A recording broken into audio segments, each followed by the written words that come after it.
जय जय रघुवीर समर्थ. आता 63वा श्लोक घेऊ आपण. घरी कामधेनू पुढे ताक मागे, हरी बोध सांडू निवेवाद लागे. करी सार चिंतामणी काच खंडे, तया मागता देत आहे उदंडे.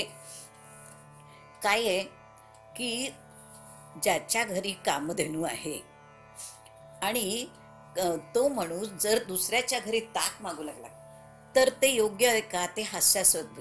कामधेनू म्हणजे त्या भरपूर दूध देणारी गाय. आता घरी जर भरपूर दूध मिळतंय आणि ताक मागायला दुसऱ्याकडे गेला तर ते हास्यास्पद होईलच.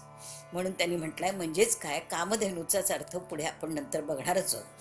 त्याप्रमाणे आपल्या घरीच भगवंताचे ज्ञान आहे, म्हणजे आपल्या जवळच आहे, दुसरीकडे कुठे जायला नकोच आहे. कारण भगवंत प्रत्येकाच्या हृदयात आहे आणि तो हृदयात भगवंत आहे. पण उगीच वादविवाद जर घालत बसलं, वादाच्या मागे लागलो आपण, तर जीवन नुसतं वाया जातो. त्याच्यामुळे काहीही साध्य होत नाही. आता एखाद्याच्या हातामध्ये करी सार चिंतामणी काचखंडे म्हटलंय की एखाद्याच्या हातामध्ये चिंतामणी सापडला. आता खरं त्या चिंतामणीचं असं हे आहे की तो तुमच्याजवळ, त्याच्याजवळ तुम्ही जे मागाल ते मिळतं. मग तो काचेचा तुकडा आहे असं म्हणून तो त्याच्याजवळ काहीही न मागता तो तुम्ही फेकून दिला किंवा त्याच्याजवळ काहीच मागितलं नाही, तर तुम्हाला काही साध्य होऊ शकेल का? नाही. तुम्ही जर त्याच्यापाशी काही इतर गोष्टी मागितल्या ज्या परमार्थाला अयोग्य आहेत, अशा गोष्टी मागितल्या तर देईल तो चिंतामणी. कारण तो चिंता जे त्याच्याजवळ मागाल ते देणारा तो असतो. पण तुम्ही जर भलत्या गोष्टी मागितल्या तर तो देईल, पण त्याचा उपयोग परमार्थाकडे होणार नाही. माणसाला काय आहे, बुद्धी आणि शक्ती दिलेली आहे, पण ती बुद्धी आपण दुधारी शस्त्रासारखी काम करत असते सदैव. आता तिला जसं आपण आहे की नित्याकडे वळवलं तर ती भगवंताचं ज्ञान करून देते. म्हणजे सांगितलं ना की बुद्धी आणि मन हे, मनाचंच बुद्धी हे पुढचं हे आहे. तर मनाला जसं तुम्ही चांगल्या हे दिलं, वळवायचा प्रयत्न केला अध्यात्माकडे, तर ते जसं वळतं तशीच बुद्धी सुद्धा भगवंताकडे वळू शकते. आणि तिच्याकडे तुम्ही आपलं ज्ञान जे आहे त्या ज्ञानावर स्थिर करायचं प्रयत्न केला तर ती तिथे स्थिर होईल. आणि ती अनित्याकडे, म्हणजे बाह्य रंगाकडे जर तिला वळवलं तर ती बाह्य दृश्याचं दर्शन घेईल आणि त्याच्यात ती वळेल आणि विषयामध्ये गुंतून पडेल. तर असं आपल्याला काय हवं हे आपण त्या कामधेनूकडे म्हणा किंवा चिंतामणीकडे म्हणा, हे मागितलं पाहिजे.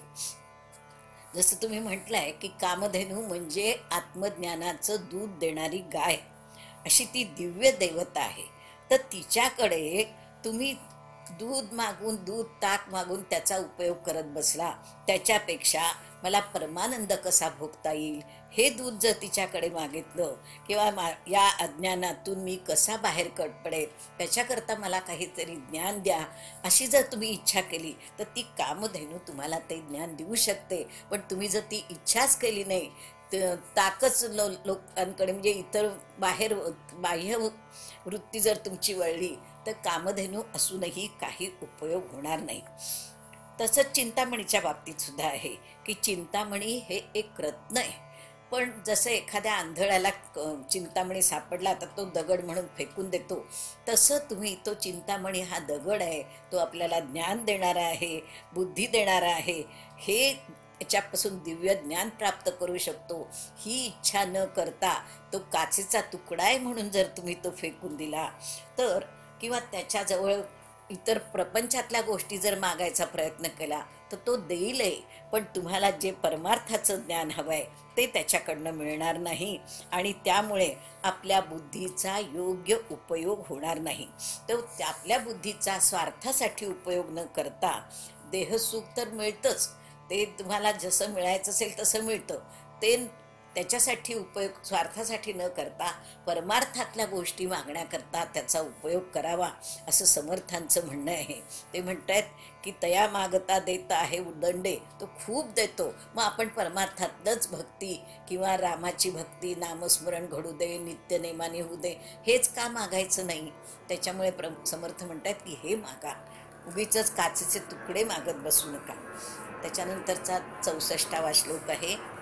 अति मूढ त्या दृढ बुद्धी असेना, अति काम त्या रामचित्ती वसेना, अति लोभ त्या क्षोभ होईल जाणा, अति विषयी सर्वदा दैन्यवाणा.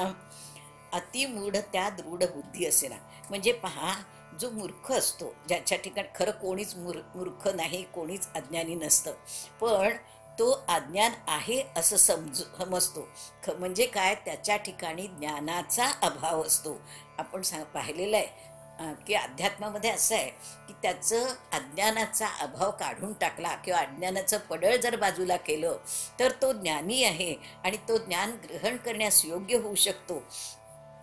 पण आपण मला समजत नाही असंच जर म्हणत राहिलं तर तुम्हाला काहीच समजणार नाही. म्हणजे आपण मूढ बुद्धी घेऊन आपण म्हटलं की मला काही समजत नाही, तर आपल्याला कुठलीही गोष्ट समजू शकत नाही. खरं तर सगळ्यांमध्ये ती पात्रता असते, पण जो मूर्ख असतो तो काही ऐकूनच घेत नाही. काही त्याच्या हिताचं सांगितलं तरी तो म्हणतो की नाही हे माझ्याच्यानं जमणार नाही, हे माझ्याच्याने जमणार नाही. पण कुठलीही गोष्ट करण्याकरता प्रयत्न आवश्यक आहे. तुमचा प्रयत्न जर कमी पडला तर प्रपंचही तुम्ही करू शकत नाही आणि परमार्थही नीट साधू शकत नाही. दोन्हीकडे तुमचं नीटनेटकेपणा आणि बुद्धी ही आवश्यकच असते. ती योग्य मार्गाकडे बुद्धी वळवत असते. त्याच्यामुळे आपण ज्याच्या अंतःकरणात अतिशय काम आहे, विषयभोगाची अपेक्षा आहे, त्याला चांगल्याचा विचार कधीच येत नाही. आणि म्हणून समर्थ म्हणतायत की चांगले विचार येण्याकरता मनुष्याला प्रयत्न करावे लागतात. चैन वगैरे हे तर सहज माणसाच्या मनात येतं की आपण चैनीत राहावं, हे घ्यावं, ते घ्यावं. अनेक गोष्टी कामाच्या उपभोगाच्या ज्या असतात त्या सहज लक्षात येतात, पण त्यांनी तुम्हाला काहीही साध्य होत नाही. कारण ते सगळं थोडे दिवस राहणार आहे, क्षणभंगूर आहे, ते जाणारच आहे. मग राहतं काय, तर तुम्ही जर परमार्थाविषयी प्रेम केलं, ईश्वराची भक्ती मला मिळावी, सदाचारी लोकांच्या संगतीत तुम्ही राहिला तर तुम्ही रामाच्या जवळ निवास करू शकाल किंवा भगवंताची ओढ तुम्हाला लागू शकेल.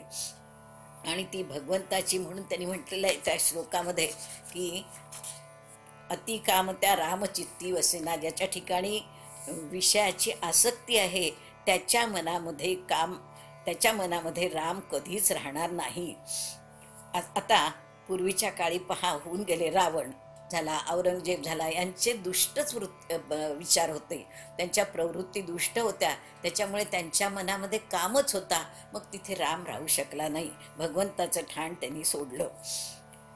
म्हणून काय सांगितलं आहे की माणसाने कामाला मर्यादा घालायला शिकले पाहिजे. म्हणजे काम असावा पण मर्यादेत असला पाहिजे, आवश्यक तेवढंच भोगलं पाहिजे. तुम्हाला खाण्यात आनंद आहे म्हणून काय खूप खात सुटायचं का, नाही, त्याच्यावर सुद्धा तुम्हाला कंट्रोल ठेवायला लागतो. म्हणून बुद्धिमान माणूस जो असेल त्यांनी हे लक्षात ठेवलं पाहिजे की आपण स्वैराचारी बनायचं आणि दुष्परिणाम भोगायचे की भगवंताकडे मन वळवायचं. शरीर, मन आणि बुद्धी ही नाहीशी करायची की त्याचा उपयोग भगवंताकडे किंवा भगवंताला साध्य करण्यात करायचा, हे मनुष्याने स्वतःच ठरवावं लागतं. आणि नाहीतर त्याची स्थिती केविलवाणी, दीनवाणी होते आणि दीनवाणी जीवन हे त्याच्या वाट्याला येतं. आता दीनता म्हणजे काय, तर दीनता म्हणजे जिवंतपणी भोगावा लागणारा नरकवासच असतो. तर असा नरकवास आपल्या आयुष्यात येऊ नये असं जर वाटत असेल आणि अशी कैविलवाणी आणि लाचारी जीवन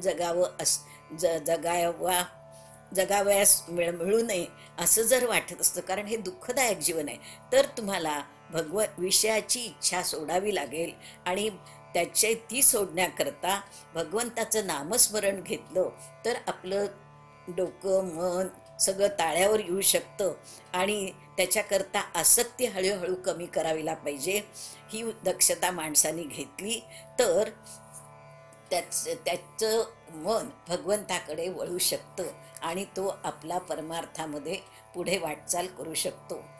सद्गुरुनाथ महाराज की जय. जय जय रघुवीर समर्थ. आता 65वा श्लोक आहे. नको दैन्यवाणे जिने भक्ती उणे, अति मूर्ख त्या सर्वदा दुःख दुणे. धरी रे मना आदरे प्रीतिरामी, नको वासना हे मधामी विरामी. असं जर भगवंताचं म्हणजे अध्यात्माकडे जर माणसाची वृत्ती नसली तर त्याचं जीवन पूर्ण दैन्यवाणं होतं आणि भक्तीला तो पारखा होतो. त्यांनी म्हणून सांगितलं आहे की ज्याच्या अंतःकरणात भक्ती नसते, श्रद्धा नसते, त्याचं जीवन दैन्यवाणं होतं आणि म्हणून जीवनाचा जो आधार असतो तो आधारच तुटून जातो आणि दुःखाने जीवन भरून जातं. त्याच्यामुळे प्रत्येकाने दैन्यवाणं जीवन नको असेल तर मनामध्ये श्रद्धा आणि भक्ती निष्ठा हे ठेवणं अत्यंत आवश्यक आहे.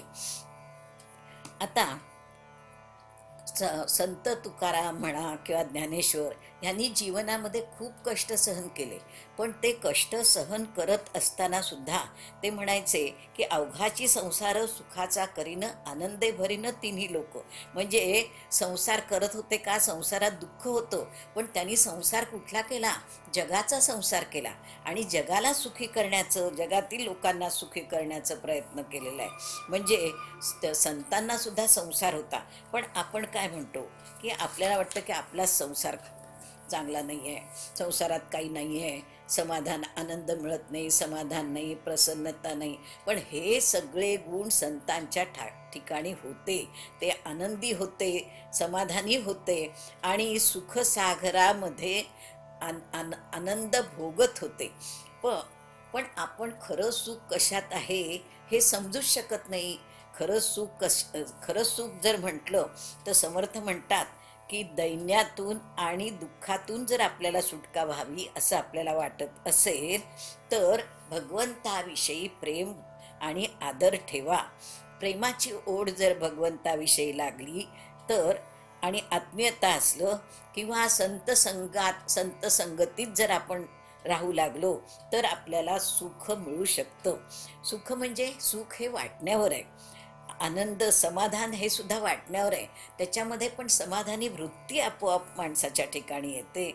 त्याच्यामुळे भगवंतावर निष्ठा आणि श्रद्धा ही सुद्धा ठेवायला पाहिजे. ज्याच्या ठिकाणी श्रद्धा आणि निष्ठा नाही त्याला समाधान कधीच मिळत नाही, पण निष्ठा आणि श्रद्धा असेल त्यांचं समाधान कधीही भंग पावत नाही. ईश्वराचं महत्त्व आपल्याला पटत नाही. आपल्याला काय वाटतं, प्रपंचात राहिलं सगळं सत्ता संपत्ती भौतिक सगळं साहित्य मिळालं, श्रीमंत झालो, विषयाचे उपभोग सतत मिळतात आहेत आणि त्याच्यामुळे काय होतं, त्याच्यात समाधान आहे असं आपल्याला वाटतं. परंतु ते समाधान नसतं. त्या समाधानाच्या मागे ईर्ष्या, द्वेष, अहंकार, संताप, अस्वस्थता, संघर्ष हे आपोआप उत्पन्न होतात आणि आपली मोकळी जी वृत्ती असते ती मोकळी वृत्ती नाहीशी होते, ती संकुचित बनते आणि त्याच्यामुळे शरीराला आणि मनाला सुद्धा सहनशीलता राहत नाही. म्हणजे सहनशील करण्याची ताकदच नाहीशी होते आणि मन दुःखानी आणि वैतागानी भरून जातं. मनुष्य चिडचिडा होतो. तर ह्याच्याकरता काय आहे, ह्या सगळ्या गोष्टीतून आपल्याला जर सुटायचं असेल तर ईश्वराकडे रामाकडे लक्ष ठेवायचं आणि कर्तव्य दक्षतेने संसार करायचा. संसार करू नका असं कुठलेही संत सांगत नाही. संसार करा, प्रपंच करावा नेटका म्हटलंय आणि मरग घ्यावे परमार्थ विवेका. म्हणजे नेटका प्रपंच करता करता तो झाला की मग आपल्याला समाधान मिळतं आणि मग तरी परमार्थाकडे वळा. पण लोक तसं करतच नाही, प्रपंचच करत बसतात. परमार्थाकडे वळायला कोणीही तयार नसतं. त्याच्यामुळे त्यांनी सांगितलेलं आहे की असा मूर्खपणा माणसाने करू नये. प्रपंच तर प्रपंच, परमार्थ तर परमार्थाकडे वळायची इच्छा कायम ठेवली पाहिजे. त्याच्यात त्यांनी सांगितलं आहे की हेम धामी विरामी, शेवटची ओळ आहे. तर हेम म्हणजे सोनं, तर सोनं मिळेल इतकं मिळवायचं तितकं मिळवायचं ही इच्छा कधीच ठरू नये. ते सोनं मिळवणं. तसंच विरामी म्हणजे आरामात राहता आलं पाहिजे, खूप सोनं मिळालं पाहिजे अशी इच्छा माणसाने नेहमी अंतःकरणात ठेवली तर त्याची भगवंतावरचं प्रेम आणि निष्ठा ही कमी होते आणि आदरही कमी होतो आणि उगीच शरीराला दैन्य येतं, मनालाही दैन्य येतं. त्याच्यामुळे स आपल्याला जर वाटत असेल की समाधानाने राहावं आणि समाधान आपल्याला कायम मिळावं असं जर वाटत असेल आणि दुःखातून दुःख येणारच, प्रारब्धावर ते सोडून द्यायचं आणि ते सहन करण्याची ताकद मात्र येते. पण सारखी सोनं मिळावं, आरामात राहायला मिळावं ही इच्छा माणसाने सोडून द्यावी. ही जर सोडली आणि त्याच्याऐवजी जर तुम्ही रामाची कास धरली, रामाचं नाव सतत घेतलं किंवा नामस्मरण केलं तर ते तुमच्या फायद्याचं पडणार आहे. त्याच्यानंतरचा श्लोक आहे 66वा. नव्हे सार संसार हा घोर आहे, मना सज्जना सत्य शोधून पाहे.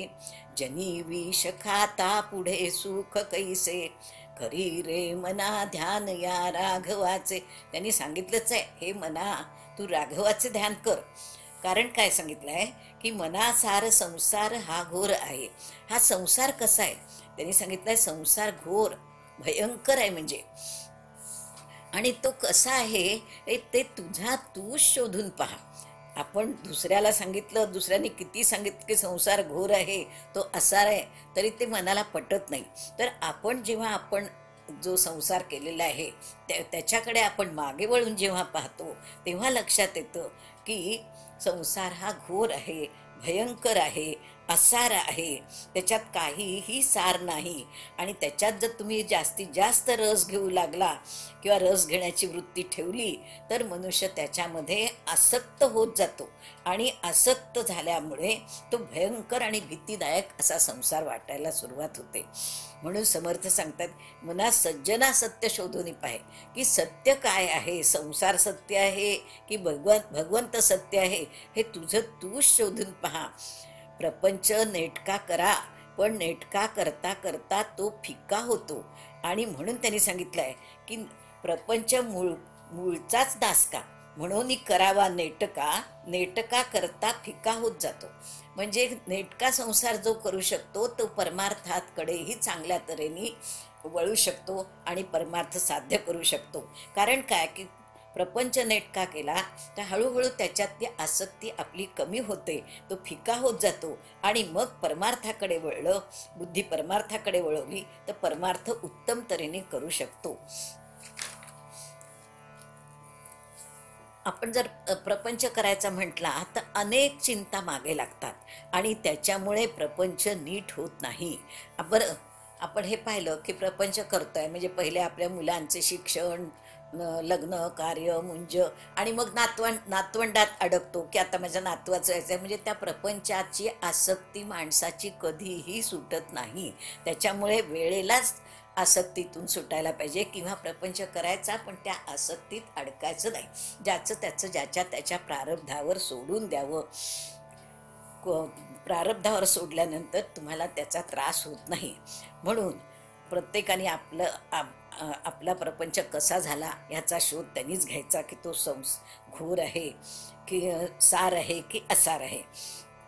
समर्थ सांगतात की संसार हा असार आहे, हे सत्य आहे, पण ते तुझं तूच शोधून पहा. सत्य व्यापक आणि त्रिकाला बाधित आहे. म्हणजे सत्य हे सत्यच राहतं आणि असत्य हे नेहमी असत्यच असतं. संसाराची असारता केव्हा ना केव्हा तरी मनुष्याला अनुभवायला येते.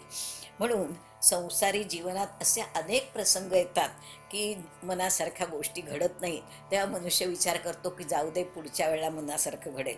असं करत करत तो दुःख भोगतच असतो पण सुखाची आशा करत असतो. पण शेवटी म्हणजे ते काय जणू एखादं विष खाण्यासारखं आहे. त्यांनी म्हटलं जनी विष खाता पुढे सुख कैसे म्हटलंय. आता समजा तुम्हाला तुमच्या समोर ताट आणलं, कोणीतरी हळूच कानात सांगितलं की याच्यामध्ये विष कालवलेलं आहे, तर आपण ते ताटातलं अन्न खाऊ का? नाही खाणार. मग तसाच हा संसार आहे. या संसारात सदैव दुःख आहे, तो विषासारखा आहे, म्हणून त्याच्यामध्ये अडकायचं नाही असं समर्थ म्हणतायत.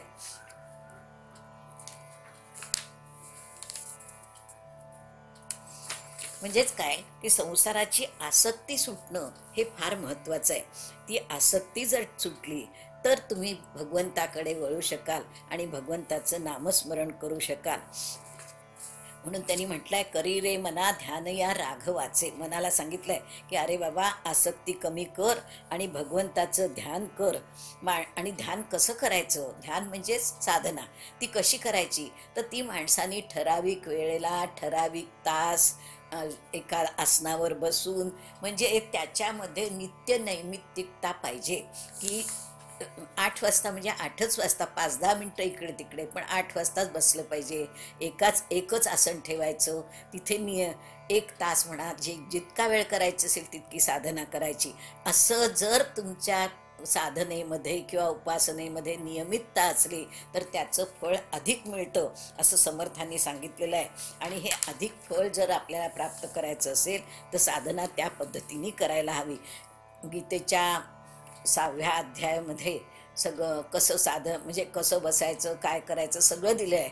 पण आपल्या वयोमानाला योग्य होईल असंच साधन आपण करायला हवं. आपल्याला जर मांडी घालून बसता येत नसेल तर आपण खुर्चीवर बसून सुद्धा साधना, म्हणजे सुखासनात बसून साधना करू शकतो. पण त्याच्यामध्ये नियमितपणा पाहिजे, नित्य नैमिकता पाहिजे.